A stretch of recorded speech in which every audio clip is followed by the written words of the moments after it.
is very proud to be part of this initiative in terms of welcoming the 500 or more delegates to South Africa.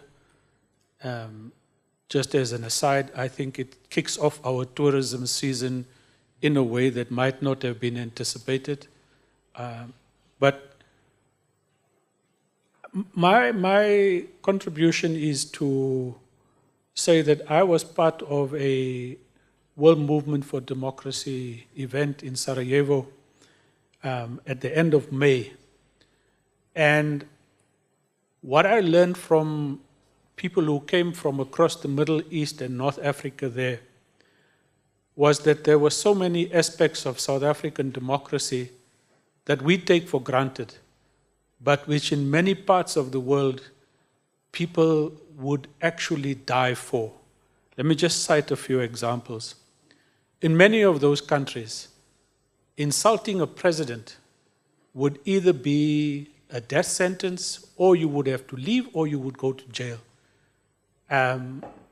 In this country, fortunately, you can still do it. You can shout at the president on Twitter and social media and so forth without very little repercussions.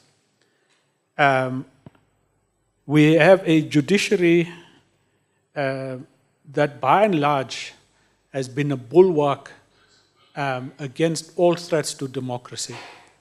We are mindful that all of that I'm going to say, these strengths are not permanent. These guardrails of democracy requires continuous monitoring, continuous support, and strengthening. We have a constitution that many of the people in that hall were just in awe of, because that constitution talks about things that they dream about in many of those countries. And those countries ranged from Afghanistan to Zambia, to Uganda, to Tunisia, where many of those activists, democracy activists, have to do their work from outside of their country as people in exile.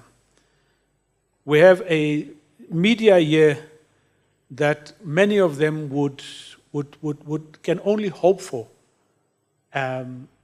With its own challenges, it is still a major strength of South Africa's democracy.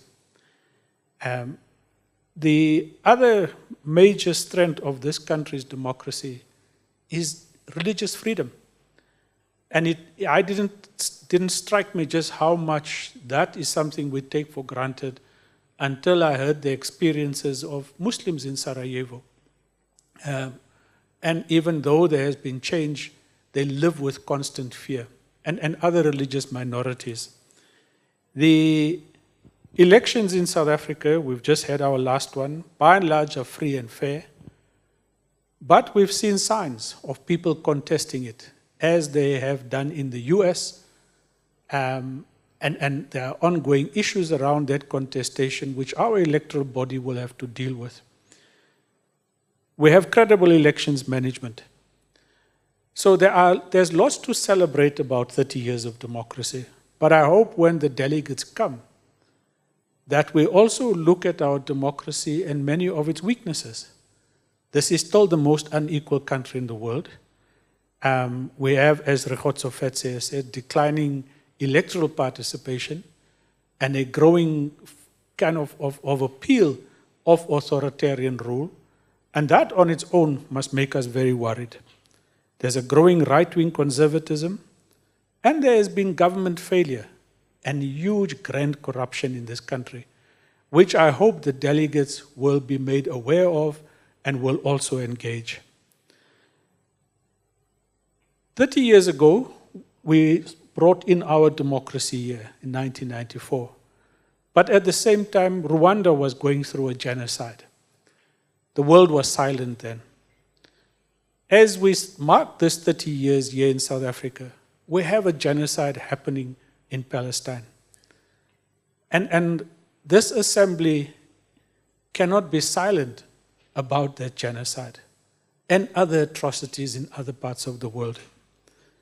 We need to learn the lessons from the silence that emboldened the Nazis in the 1930s and understand the consequences of that. As I move to conclude, the World Movement for Democracy and all of us who are associated with it are going to face challenges and critics who have perceptions of the World Movement for Democracy and its key funder, the National Endowment Fund. Those will have to be engaged with and refuted, or evidence presented to back up those claims. And I leave that to yourselves, Ryota.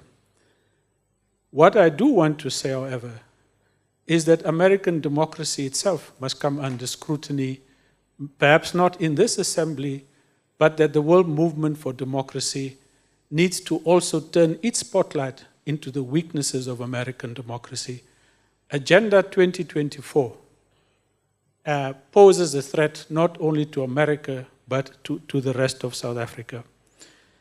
I want to just conclude with just reading a...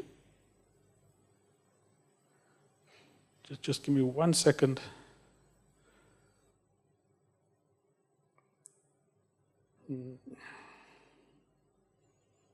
I can't find this thing now. Democracy, however, is something... Democracy dies today not in the old style through coups, but they die through the takeover of democracy and democratic institutions by those who have undemocratic intentions. It's the subversion of democracy from within that this global assembly needs to be mindful of. I want to just conclude with this revised version of the poem of Pastor Martin Niemöller. It says, first they came for the hospitals and you did not speak out, except to say they wouldn't, and anyway, the tunnels.